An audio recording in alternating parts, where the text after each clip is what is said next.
దళితులు ఈ రోజుల్లో కూడా ఎంత అప్డేటెడ్ ఈ ట్రెండ్ లో కూడా ఇక్కడ ఏంటంటే కనుక వంటకు దారి లేకుండా బయట నడితే వీల్లేదు మీరు అని చెప్పేసి అక్కడ ఆ దారికి మొత్తం మూసేయడం జరిగింది. అందుకనే ఆ దారిని మొత్తం వాళ్ళకి గుమ్మాల కాడికి మొత్తం బయటకు వస్తా లేకుండా చాస్ లేకుండా చేస్తే వాళ్ళు గోడ దూకి వెళ్తాం. ఆ గోడ దూకి వస్తాం. ఈ దాదాపు ఈ 10 రోజుల నుంచి కూడా అదే బతికారు. అందుకనే అంత హీనోత్తీన స్థితి నిజంగా ఈ రాష్ట్రంలో. ఇది ఎస్సీ ప్యాట్, ఇది యాక్చువల్గా ఈ ఎస్సీ ప్యాట్ లో ఉన్నటువంటి జనాభా వీళ్ళు నిజంగా మనుషులు కాదు, ఎస్సీలు ఏం చేసి చావలేరు, వాళ్ళు నిజంగా వాళ్ళకి ఏం చేత కాదు అన్న భావంతో జరిగినటువంటి విషయం ఇది. ఈ అన్యాయం ఈ 15 రోజుల నుంచి కూడా దారిలోకి వెళ్ళాలంటే కనుక ఆ గోడ దూకి వెళ్తున్నారు.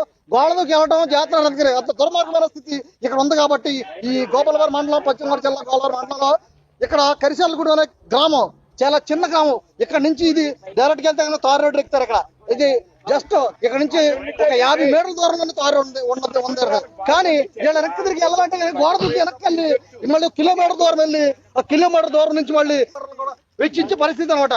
ఎందుకంటే ఈ దుర్మార్గత్వాన్ని ఖచ్చితంగా మేము అడ్డుకోవాలని చెప్పేసి మేము బీఎస్పీ దారి నుంచి వచ్చాం. అందుకనే మేము దళిత హక్కు పోరాటం రన్ చేస్తున్నాం. ఎందుకంటే కనుక దళితులకు ఎక్కడైనా సరే అన్యాయం జరిగితే కనుక అంబేద్కర్ పెట్టినటువంటి ఆశయాన్ని కొనసాగిస్తున్నాం. అంబేద్కర్ చెప్పినటువంటి ఆశయాల్ని కాంశీరావు గారు కొనసాగించారు.